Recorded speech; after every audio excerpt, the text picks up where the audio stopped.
la bienvenida a esta masterclass Español para niños bilingües en Vi.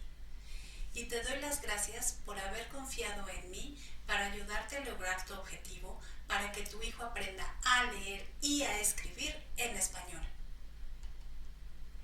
Te voy a mostrar brevemente nuestra hoja de ruta.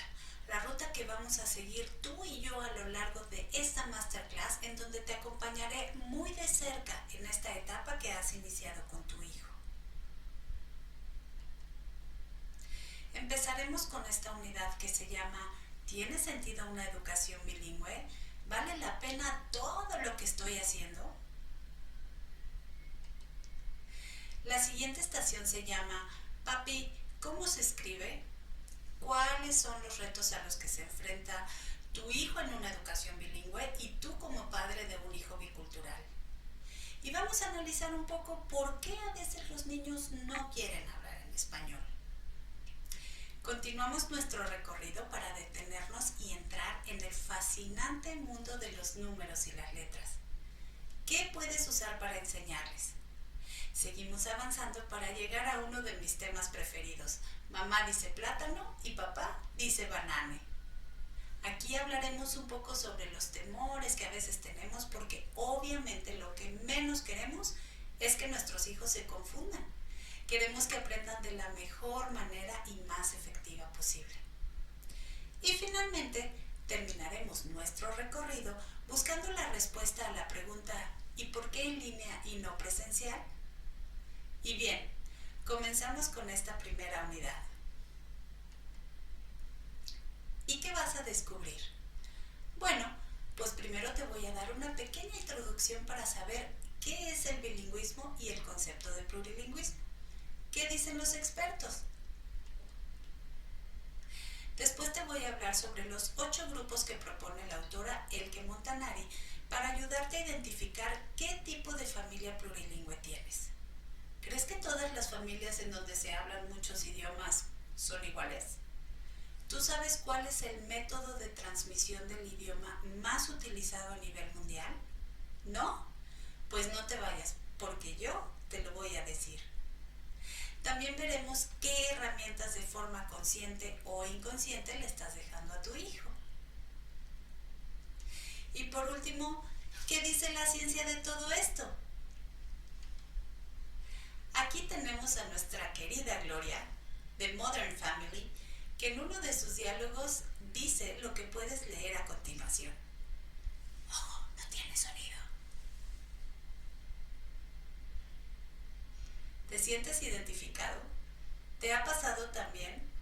Si tú eres uno de los que puede leer y entender este mensaje, te doy oficialmente la bienvenida al grupo de la mayoría. Más adelante te diré qué significa esto. Veamos el primer punto, que es bilingüismo o plurilingüismo. Y sobre este tema siempre ha habido mucha controversia entre los expertos. Más que nada por la definición de qué es bilingüismo. Parecería como si estuviéramos hablando de una operación matemática 1 más 1 igual a 2. ¿O no? Para algunos el simple hecho de tener un vocabulario amplio en el segundo idioma es suficiente para considerar a una persona bilingüe. De hecho, muchos autores hacen una diferencia entre un idioma fuerte y un idioma débil, o una lengua mayor y una lengua menor. Para otros es cuando se desarrollan diferentes competencias al mismo tiempo en una sola persona. O sea, no basta tener un vocabulario amplio, sino también saber leer y escribir el segundo idioma. Lo interesante aquí es que está demostrado que pocos bilingües leen y escriben a la perfección los dos idiomas. Lo que sí queda claro para todos los investigadores y expertos del lenguaje es que en el mundo el hablar más de una lengua se ha convertido en la mayoría, en la norma. Por eso te di la bienvenida. Hoy en día, ser monolingüe pertenece a la excepción.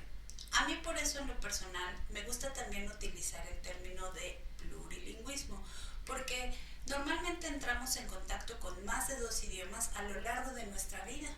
Por ejemplo, en la publicidad se utiliza mucho el inglés, y si ya dijimos que las personas hablan más de 2 idiomas, entonces ya con un tercero no podemos hablar de bilingüismo. Bien, que sepas que yo no vengo aquí a darte una lista de actividades en donde tienes que poner una palomita o una cruz para ver si lo que estás haciendo en casa con tu familia está bien o no. Pero sí te puedo hablar de esta autora, Elke Montanari, una lingüista alemana y profesora de la Universidad de Hildesheim, quien escribió un libro sobre bilingüismo basado en el idioma alemán más otra lengua. Es decir, alemán más italiano, o alemán más español, o alemán más turco, o al revés, albano más alemán, inglés más alemán, etc. Ella se basó en la profesora en lingüística Susanne Romaine, quien a su vez se basó en otros autores y propone 6 grupos o tipos de constelaciones familiares. Y Montanari añadió 2 grupos más. Lo que me gustó mucho de estos grupos es que no podemos, y desde mi punto de vista no debemos, encasillarnos en un estereotipo, pero sí podemos escuchar consejos y analizar si tal vez lo que estamos practicando está funcionando o no. Pero eso lo veremos más a fondo, más adelante en la lección número 2, en los retos que suponen una educación bilingüe. Antes de continuar, quiero hacer la aclaración que para efectos de claridad me he basado tal cual la autora lo propone en su libro, con familias heterosexuales, y al mencionar a los hijos están incluidos los sexos masculino y femenino. Y ahora sí, hablemos de los grupos. En el primer grupo, una persona, un idioma, y uno de esos idiomas es el alemán. Lo importante observar es que mamá habla un idioma y papá el alemán. Mamá entiende lo que dice papá y viceversa, y cada uno habla en su idioma con su hijo. En el grupo número 2, un padre de familia es alemán y el otro no. No hablan alemán en casa. Papá es francés, mamá es alemana. En casa no hablan alemán con su hijo, sino francés. En el grupo 3, nada de alemán en casa. Mamá y papá son iraníes, en casa todo sucede en farsi. Los 2 padres de familia crecieron con el mismo idioma y es el que utilizan con sus hijos. En el grupo 4 tenemos 2 idiomas en casa, alemán fuera de casa. Mamá creció en Holanda, papá con italiano, los 2 viven en Alemania. Con sus hijos hablan los 2 idiomas paternos. La familia vive entonces con 3 idiomas. El siguiente grupo, idioma extranjero. Uno de los 2 padres utiliza un idioma con sus hijos que ellos mismos aprendieron de mayores y el otro padre utiliza el alemán. La mezcla. Los padres de familia cambian de un idioma a otro y la lingüista Romaine cree que es la forma más utilizada a nivel mundial. ¿Qué tal, Después tenemos segundo idioma en el kinder o la escuela. Esta es una de las categorías que Montanari añadió, y es que ahora en muchas escuelas o kinders los niños aprenden una segunda o hasta una tercera lengua. Y por último, otros. Montanari asegura que la variedad de grupos es tan diversa como lenguajes hay alrededor del mundo. Por eso aquí entran esos tipos de familias que no se pueden clasificar en los grupos anteriores. La regla más famosa, y ojo, la más famosa, no la más utilizada, es el 1 a 1. Es decir, la madre habla un idioma y el padre habla otro idioma, en este caso alemán, y cada uno se dirige a sus hijos en su idioma. Este método es el más estudiado y documentado por la simple y sencilla razón de que los mismos investigadores del idioma lo utilizaron con sus propios hijos, según nos cuenta Montanari en su libro. Y ella también nos cuestiona las siguientes preguntas.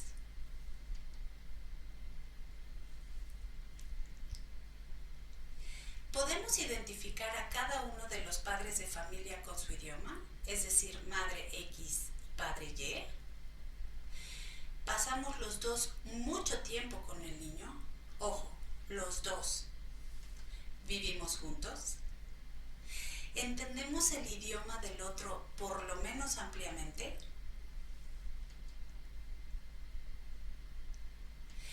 ¿Mezclamos muy esporádicamente? Si has contestado afirmativamente a estas preguntas, quiere decir que sí llevan este método en casa. Pero lo más importante de la regla es pasarlo bien. No tiene que causarte estrés en tu familia en ningún momento. Si cumples con estos requisitos, tendrás asegurado uno de los mejores y más seguros resultados. Este método funciona y funciona muy bien, te lo digo por experiencia. Y bueno, ahora te estarás preguntando, ajá Adriana, ¿y tú quién eres para contarme todo esto? Bueno, déjame contarte un poco acerca de mí. Soy mexicana y realicé mis estudios universitarios en México.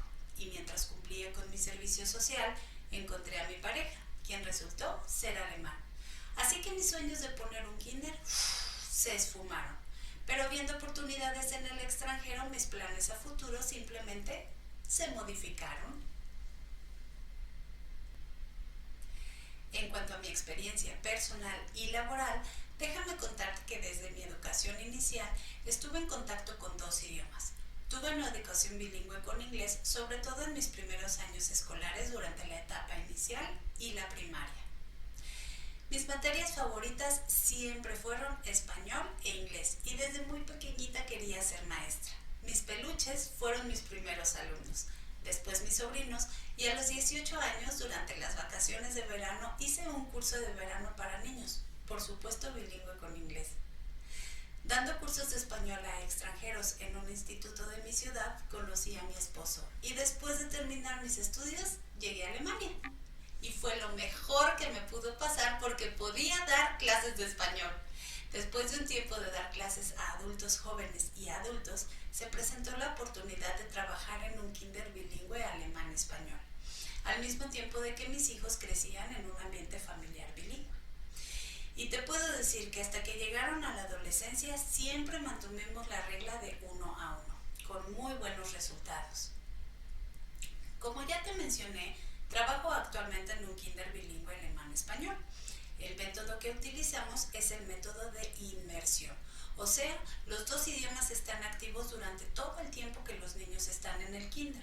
No hay ninguna traducción y los niños aprenden por la repetición del idioma en los rituales, que son muy importantes para los niños. El lenguaje corporal juega un papel muy importante. Mi experiencia con el método de inmersión ha sido más que excelente. Los niños aprenden jugando de verdad, pero también con libros, rimas y canciones, pero sobre todo con rimas y canciones. Pero eso lo veremos en la lección número 3, así que no te lo pierdas. Bien, ya vimos qué es una educación bilingüe. Según los expertos, ya te conté mi experiencia laboral y el sistema de inmersión. Y ahora veremos qué herramientas le estás dejando a tu hijo. ¿Qué herramientas le estoy dejando a mi hijo? Te vas a preguntar. Bien, pues yo te lo voy a decir. Le estás transmitiendo tu cultura. Le estás dejando un lenguaje oral muy amplio. Le estás dando conocimientos generales y lo estás ayudando en su futura competencia laboral.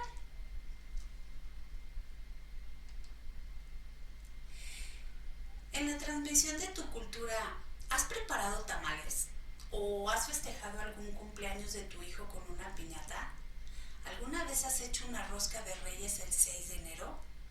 Pues esa herramienta cultural que le estás transmitiendo no la vas a encontrar en ningún libro, ni en ninguna película, ni en ningún juego, porque la están viviendo, la están palpando a través de las tradiciones y fiestas de tu país. Los Ferrari Club son una magnífica opción para que tu hijo pueda tener un acercamiento con tu cultura, con tu idioma. Y los viajes, bueno, ni se diga. Procura no hacer comparaciones de las culturas porque no hay una mejor que otra, solo diferencias. Deja que tu hijo elija qué le gusta más de una cultura o la otra. Confía en él y piensa que él no va a ver las dos culturas de la misma forma que tú lo haces. Es parte de su historia personal. Le estás ayudando a escribir su propio libro. La siguiente herramienta es el lenguaje oral. Y me vas a decir, Adriana, pues claro, si yo le hablo. Pero lo que tienes que pensar es que lo estás haciendo de una forma auténtica, desde el corazón. Le vas a hablar así como tú lo aprendiste, como tú te sientes seguro. Otra ventaja es que a diferencia de la escuela o el kinder, los temas que tratas con él no tienen categoría. En el día a día se abarcan muchísimos temas, sería casi imposible hacer una lista de todos. Como ya te mencioné anteriormente, los expertos de la lengua sugieren, y yo también, seguir el método 1 a 1 porque los resultados obtenidos son muy buenos. Pero al final, ustedes como familia deciden qué quieren hacer y sobre todo deben sentirse bien, sentirse cómodos. El aprendizaje es dinámico, nunca estático, y tu hijo estará toda su vida en un constante aprendizaje. Así que sea cual fuera el método que elijan, tiene que ser desde el corazón. Seguimos con las competencias generales. Los niños plurilingües muestran una gran adaptabilidad, como los camaleones. ¿A que está chistoso este bicho? Se adaptan de acuerdo al momento y a la situación y utilizan esos recursos lingüísticos que tienen para saber cuál usar en qué momento. Son mucho más abiertos a otras culturas. Si tienen contacto con alguna tradición o platillo o costumbre de otro país, lo reciben de una forma mucho más abierta que los niños monolingües. Le estás dando cultura general. Los niños que crecen con dos culturas al mismo tiempo automáticamente saben más. No son mejores que otros niños por eso, simplemente su campo de conocimiento es más amplio. Debemos tener claro que no es lo mismo conocimiento que rendimiento. Muchas veces los niños saben qué significa o cómo se dice algo, pero simplemente no lo quieren decir. Así que, como ya te dije, tienen la competencia de saber cómo se forman las oraciones correctamente, gramaticalmente hablando, y pueden aplicarlo bien, cuando quieren. Y sobre esto hablaremos más adelante a fondo en el siguiente video. Hablando de las competencias laborales, independientemente de a lo que se vaya a dedicar tu hijo, actualmente el inglés ya es considerado como un idioma obligatorio para conseguir trabajo. Es decir, el español sería un plus para tu hijo en su currículum. Normalmente, los niños plurilingües muestran mayor eficiencia en la realización de múltiples tareas y a veces, al mismo tiempo, gracias a que tienden a desarrollar mejores estrategias en la solución de problemas. Y bien, hemos llegado a nuestro último punto. ¿Qué dice la ciencia de todo esto? Se sabe que el hemisferio izquierdo del cerebro se dedica a los procesos lógicos y en el hemisferio derecho tienen mayor actividad lo social y lo emocional. Algunos estudios con personas bilingües muestran que las personas plurilingües usan sus lenguajes en proporciones variables. Suelen ser personas muy competentes con diferencias casi imperceptibles al momento de utilizar uno u otro idioma, sobre todo en la forma oral. Existe la hipótesis de que los niños aprenden más fácilmente un idioma gracias a la plasticidad de su cerebro utilizando los dos hemisferios cerebrales, mientras que el adulto lateraliza el lenguaje a un solo lado, normalmente el hemisferio izquierdo. Y se dice que son más racionales. ¿Será? Hay mayor actividad en ciertas regiones del cerebro y en los años 60 se consideraba una desventaja ser bilingüe porque se creía que el niño perdía mucha energía mientras decidía qué idioma iba a utilizar. Los estudios han demostrado que no se es más inteligente, sino que se cuenta con un cerebro más activo y saludable. Los procesos cognitivos de percepción, memoria, atención y emoción están en constante uso en las personas plurilingües. María Polinsky, lingüista, habló de dos estudios recientes. El primero con niños de 7 meses. Un grupo de niños entendía un idioma y otro grupo de niños entendía otro idioma. Y el tercer grupo entendía los dos idiomas al mismo tiempo, es decir, eran bilingües. Al mostrarles un títere siempre del lado derecho, los niños siempre voltearon al lado derecho. Cuando el títere cambió al lado izquierdo, únicamente los niños bilingües voltearon para el otro lado a buscar si el títere aparecía en otro lugar. Este estudio demostró que los niños bilingües mostraban mejores estrategias para la resolución de problemas. El segundo estudio se realizó en Florida a personas de la tercera edad. Se les mostraron alrededor de 800 objetos y pudieron nombrarlos mejor aquellas personas que habían crecido bilingües. En lo que todos los investigadores coinciden es que nunca se es tarde para comenzar a aprender una segunda lengua, pues los beneficios siempre se van a obtener. Y lo mejor de todos los estudios es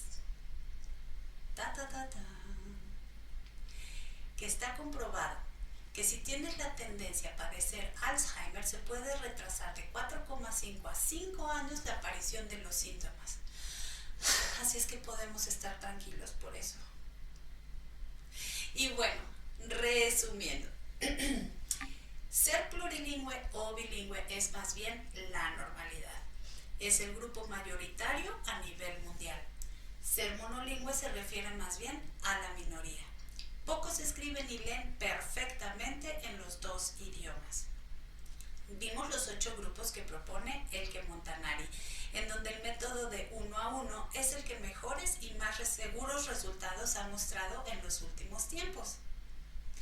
Vimos las herramientas que le estás dejando a tus hijos, como la transmisión de tu cultura, en donde tienen que valorar las dos culturas por igual, el lenguaje oral, que tiene que ser auténtico y en donde todos se deben de sentir cómodos. Le estás dejando competencias generales como son la adaptabilidad, la apertura a otras culturas y un conocimiento general. También le estás ayudando a tener más competencias laborales. Vimos que la ciencia nos habla de cómo las personas plurilingües utilizamos los 2 hemisferios del cerebro y que no se es más inteligente si no se tiene un cerebro más activo y saludable. Te hablé de los estudios que menciona María Polinsky y lo mejor que arrojan todos los estudios es que no nos dará Alzheimer, o por lo menos no tan rápido. Ahora te voy a pedir que escribas en 1 minuto qué has descubierto con este video. Los aprendizajes se pierden si no se fijan. Así que toma nota y nos vemos de vuelta dentro de 1 minuto.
Bien, pues ahora es tiempo de aplicar lo aprendido y para eso me gustaría que identificaras qué tipo de familia tienes.